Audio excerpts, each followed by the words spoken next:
Сөздөр таратылып атат. Мамлекет даватка каршы экенди.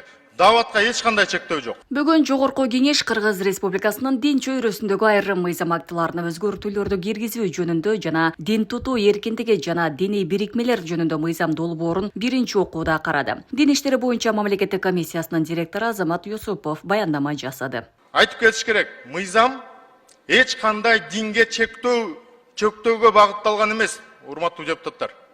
Эч кандай динге чектөө маселеси каралган эмес бул жерде. Болгону диний тартип окуу процессинде болсун, сырттан окуу процессинде болсун, мамлекетте болсун, тартип маселеси гана каралган. Тартиптештирүү маселеси. Мыйзам долбоорун дин иштери боюнча мамлекеттик комиссиясы, эксперттер тобу жана тиешелүү мекемелер менен биргеликте иштеп чыккан. Ушул жылдын август айынан тарта 1 ай бою коомдук талкууга чыгарган, анда бардык сунуш пикирлер эске алынганын Азамат Юсупов билдирди. Бул мыйзам долбоору буга чейин 5 комитеттен талкуусунан өткөнүн кошумчалады. Бул жерде адаштырбашыбыз керек. Урматтуу депутаттар, бул жерде даватка эч кандай чектөө, же болбосо даватка бир каршылык мыйзамда каралган эмес. Дават бул биз билген жанагы бир эле үймө кыдыруу маселеси эмес. Дават деген бул китеп жазуу болсун, квартиралардан сабак берсин, YouTube'дан сабак берсин, группалардан сабак берсин.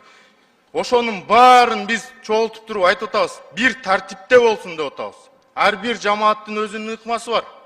Ар бир жамааттын өзүнүн бизге салттуу болбогон ар бир ыкмалар бар.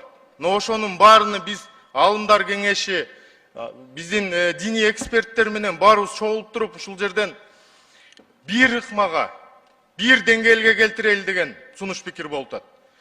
Коомчулукта ар кандай сөздөр таратылып атат. Мамлекет даватка каршы экенди. Даватка эч кандай чектөө жок. Юсупов 2 жыл ичинде Сириядан 520 жаран кайтып келгенин, анын көпчүлүгүн кыз келиндер түзөөрүн айтты. Мыйзам ар кандай азгыруулардын алдын алаарын кошумчалады. Жаш кыздарыбыз чыгып кеткен бойдон азыр аял болуп кайра келишти. 3-төн 4төн балдары менен келишкен, карап көрсөң 3-төн 4төн 4 башка улуттун балдары. Биздин кыргыздын намысы, кыргыздын иденттүүлүгү кайда калат анда? Бул мыйзамды азыр соц тармактарда туура эмес талкууланган маалыматтар таратылууда, кээ бир үчүнчү күчтөр тарабынан да болуп аткан нерсе бул. Мыйзам долбоору кабыл алынса, китепчелерди жана баракчаларды таратуу, динди таңоолоо максатында диний багыттагы объекттерди кошпогондо үйлөрдү кыдырууга тыюу салынат. Андан тышкары диний негизде партияларды жана башка саясий түзүлүштөрдү түзүүгө, ошондой эле диний бирикмелердин саясий ишке катышуусуна жол берилбейт. Мечит, медреселер жана башка диний мекемелер сөзсүз каттоодон өтүшү керек. Бул мыйзам долбоору биринчи окууда кабыл алынды. Ал эми депутаттар экинчи окууда дагы суроо жооп кылып, дин өкүлдөрү менен чогуу талкуулоону сунушташты. Профильный комитетти ушул залдан өткөзүп берсеңиз, чоң залдан.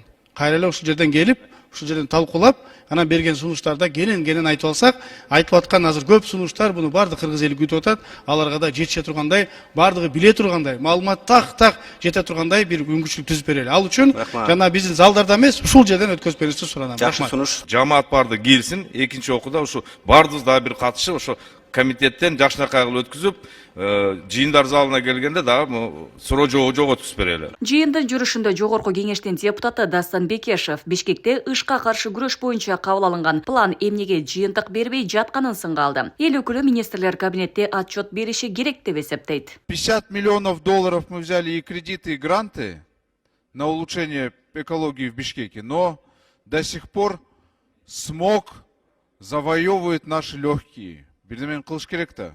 Ал арада жаратылыш ресурстары, экология жана техникалык көзөмөл министрлиги Бишкектеги абанын сапатын өлчөөчү приборлор туура эмес иштегенин маалымдады. Министрлик тарабынан айрым мекемелердеги атмосфералык абанын нормасынан ашкан түзүлүштөр текшерилген.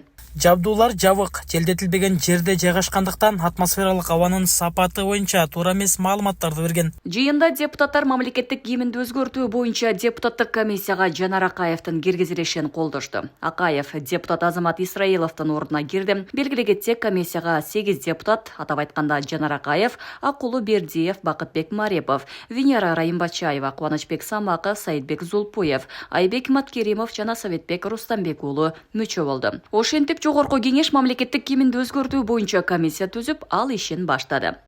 Аклай Карабаева, Кундуз Кенжебаева, Регион.